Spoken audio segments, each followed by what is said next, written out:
बच्चों को super hero की कहानियां सुनना बहुत पसंद होता है। उन्हें बताएं, हमारे पास भी ऐसे ही एक सुपर हीरो हैं जिन्हें हम लोग भगवान शिव के नाम से जानते हैं।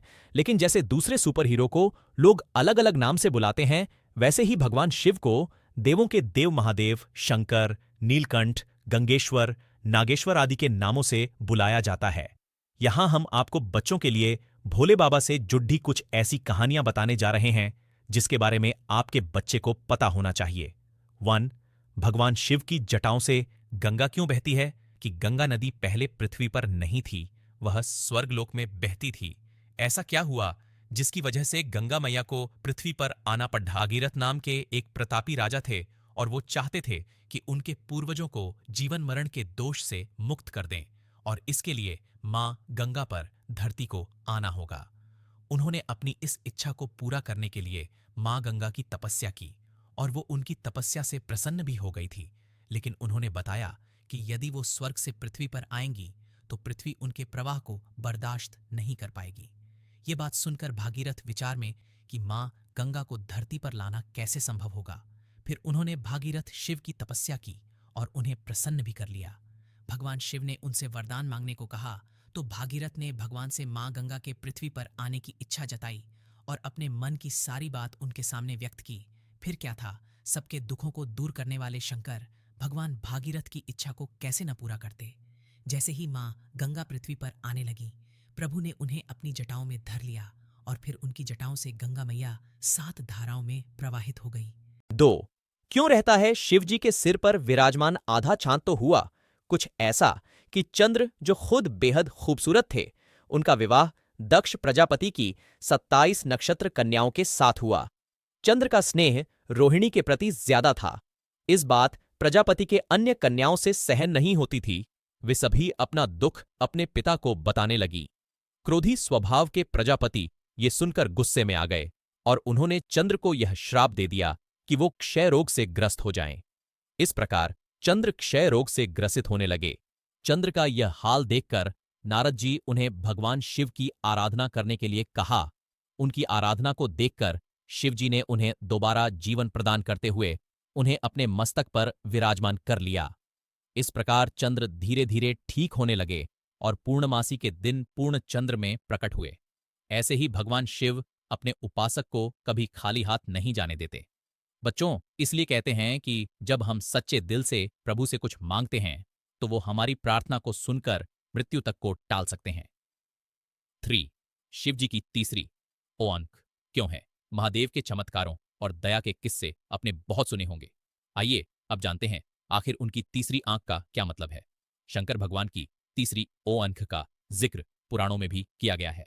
भगवान शिव के मस्तक पर मौजूद तीसरी आंख से वो सारे संसार की खबर रख सकते हैं जो एक सामान्य इंसान नहीं देख सकता है। 3 आंखें होने के कारण उन्हें त्रिनेत्रधारी भी कहा जाता है। शंकर भगवान की तीसरी आंख का खुलना प्रलय का भी संकेत है। माना जाता है जब धरती पर पाप और अन्याय हद से ज्यादा बढ़ जाएगा तो भगवान की तीसरी आंख से निकलने वाली ये क्रोध अग्नि सभी पापियों का नाश करेगी। शिव जी की प्रत्येक आंख अपने अपने गुणों से जानी जाती है। जैसे दाएं आंख सत्गुण, बाएं आंख रजोगुण और तीसरी आंख में तमोगुण का वास है। तीसरी आंख उनके विवेक का भी प्रतीक है, क्योंकि वे अपनी तीसरी आंख से समस्त ब्रह्मांड पर नजर रख सकते हैं, इसलिए इनसे कुछ भी छिपा नहीं है। वेदों के अनुसार यह आंख उस जगह पर मौजूद है जहां इंसानी शरीर में छाजा चक्रज नाम का एक चक्र स्थित है। इस आज्ञा चक्र का मतलब है शरीर में पॉजिटिव एनर्जी प्राप्त होना। कहा जाता है कि जो इंसान इस ऊर्जा शक्ति को प्राप्त कर लेता है वो काफी शक्तिशाली बन जाता है और उसे तेज प्राप्त हो जाता है। क्यों बच्चों, आप भी शिवजी के तीसरी आंख के बारे जानकर चकित रह गए न? 4. क्यों कहते हैं भगवान शिव को नीलकंठ बाबा? बच्चों, आपने देखा होगा शिव की मूर्ति और तस्वीर में उनके शरीर का रंग नीला होता है, लेकिन ऐसा क्यों है? आइए हम बताते हैं कि शिव जी के इस नीले शरीर के पीछे क्या कहानी है। लोगों के दुख दूर करने वाले शंकर भगवान ने कई बार धरती का विनाश होने से बचाया है। जैसे कि आपको पहले भी बताया गया है कि भगवान शिव, यही कारण है कि लोग उन्हें नीलकंठ बाबा के नाम से पुकारते हैं। इस कथा को सुनने के बाद बच्चों, अब आपको हमेशा यह याद रहेगा ही, हम भोले बाबा को नीलकंठ बाबा क्यों पुकारते हैं? 5. आखिर क्यों मनाते हैं महाशिवरात्रि का त्योहार? वैसे तो शिवरात्रि से संबंधित कई मान्यताएं हैं, मगर उनमें से एक भगवान शिव और मां पार्वती के संगम से जुड़ी हुई है। प्यारे बच्चों, क्या आप जानते हैं कि शिवरात्रि के रूप में मनाए वाले शिव पार्वती के विवाह, इस जश्न के पीछे की पूरी कहानी क्या है? अगर नहीं पता तो हम आपको बताते हैं। पर्वत राजा हिमवंत का राज कैलाश पर्वत के बहुत करीब था और पर्वत राजा का विवाह स्वर्ग की एक अप्सरा के साथ हुआ जिनका नाम था मेनका। इन दोनों की पुत्री थी देवी पार्वती। इनका नाम पार्वती इसलिए रखा गया क्योंकि वो पर्वत राजा की पुत्री थी और वो हर चीज में बहुत कुशल थी। माता पार्वती बचपन से ही भगवान शिव से ही शादी करने की इच्छुक थी। पिता हिमवंत की लाख कोशिशों के बावजूद भी उन्होंने अपना फैसला नहीं बदला। आखिरकार हिमवंत पार्वती को भगवान शिव के पास ले गए और उन्हें कहा कि अब से पार्वती आपकी सेवा करेगी। उस दिन से पार्वती उनकी सेवा करने लगी और उन्हें प्रसन्न करने का प्रयास करने लगी। भगवान ब्रह्मा इसके बारे में सब जानते थे, इसलिए उन्होंने शिव के दिल में पार्वती के लिए प्रेम जगाने की खातिर उन्होंने प्रेम के भगवान को शिव जी के पास कैलाश भेजा। वहां वो देखते हैं कि शिव जी ध्यान मग्न हैं। प्रेम के भगवान को अपना दिया हुआ कार्य भी पूरा करना था, इसलिए जिस समय पार्वती शिव जी पूजा कर रही थी, उन्होंने उन पर प्रेम का बाण चला दिया। गुस्सा में शिव जी ने अपनी तीसरी आंख खोल दी और आग से प्रेम देवता भस्म हो गए। पार्वती अब समझ चुकी थी कि शिव जी को पाने का एकमात्र तरीका भक्ति ही है। उन्होंने तय कर लिया कि कठिन तपस्या करके वो शिव जी को खुश करके रहेंगी। एक दिन उस रास्ते से एक आर्षी गुजर रहे थे।